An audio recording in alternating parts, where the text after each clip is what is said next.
Kamēr mēs staigājam pa Daugavpili, jūs varbūt pamanījat, ka mums ļoti daudz eku no... Mums ļoti daudz eku no sarkana ķieģeļa. Piemēram, ugunsdzēsēju stacija, kur šeit eka no sarkana ķieģeļa. Kāpēc? Tā. Tāda lieta, kā Latgales zemi grūti apstrādāt, jo pie mums zeme ir daudz mala. Bet tieši tāpēc Latgale ļoti attīstījies kerāmika. Latgales kerāmika iekļauta Latvijas kultūras kanonā. Un mums Rīgas ielā, varbūt, kas staigāja pamanīja, ir Latgales kerāmikas piemineklis, kā tādi mala podi salikti. Un vietiņa Kalkūni, pretēji upes krastā, arī bija rūpnīca, kas gatavoja sarkanu mala ķieģeli, no kuru pēc tam būvēja vairākas ēkas mūsu pilsētā, tā skaitā arī viņa tika uzbūvēta priekš Dinaburgas cietos.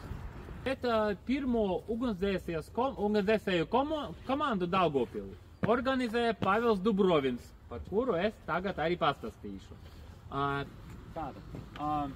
Ja pajautāt pilsētas iedzīvotājiem, kas ir vispopulārākais Daugavpils mērs, būs dažādas atbildes. Kāds teiks, kā mūsdienu mērs, kāds teiks, ka atcerēsies Vidavski, piemēram, kas bija 90. gados, bet visi vēsturnieki apgalvos, ka vispopulārākais, vislabākais Daugavpils mērs bija Pavels Dubrovins.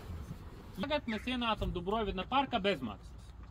Bet agrāk ieeja parka bija par maksu, jo šeit bija dzīva mūzika, estrāde, ielas kafejnīcas un arī liela koku kolekcija. Jo Pavels Dubrovins, viņš pavēlēja šeit iestādīt kokus no visas pasaules, no Ziemeļamerikas, no Sibīrijas.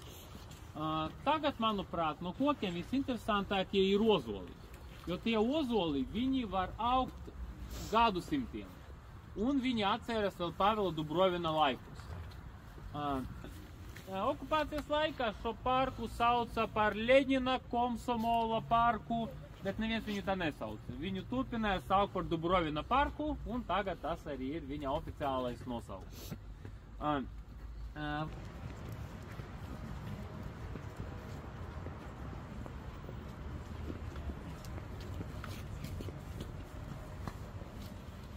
Daugavpils cieta vairākos karus. Livonijas karš, Krievu poļu karš, Napoleona kāri, Pirmais pasaules karš. Bet, manuprāt, vēsturnieku viedokļā visbriesmīgākais karš Daugavpilī bija Otrais pasaules karš. Kamēr mēs staigājam pa Daugavpili, jūs varbūt pamanījat, ka mums pārsvara ir padomju arhitektūra. Kāpēc tā? Tāda lieta, ka kad vācieši atkāpas no pilsētas, viņiem bija plāns neko neatstāt sarkanai armijai. Un tāpēc viņi uzspridzināja lielo daļu no pilsētas infrastruktūras. Un arī daudz ēku cieta no sarkanas armijas aviācijas uzbrukumu.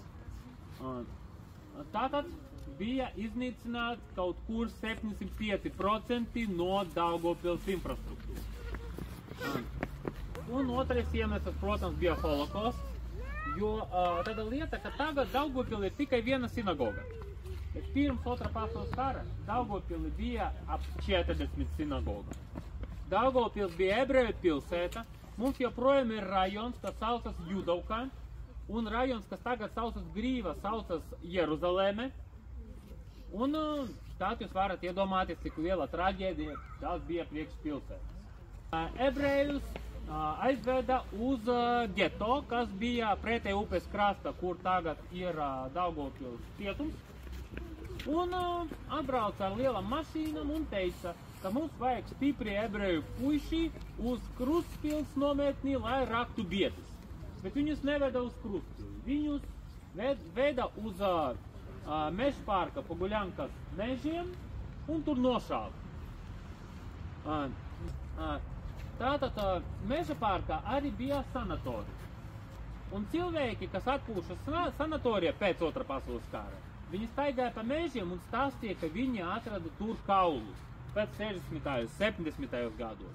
Tikai 89. gada tika atrasts liels apbēdinājums, un beidzot visas mirstīgas paliekas tika apglabātas vienā vietā.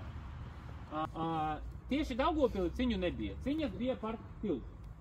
Un šeit, kur agrāk bija Pāvila Dubrovina opisa, tad bija arī vecu, tagad mums ir nopietniecības muzejs šeit, tātad tur bija hospitals. Un vecu kārēvjus, kas gāja bojā ciņu rezultātā, viņus apglabāja tajā parka ieeja, kur mēs ienācam tieši parkā. Pēc tam, kad sarkanā armija ieņēma pilsētu, viņi pārapglabāja vecu kārēvju stropu kapsētā, bet šeit apglabāja sarkanās armijas oficierus, kas nomīra tieši kaujas rezultātus.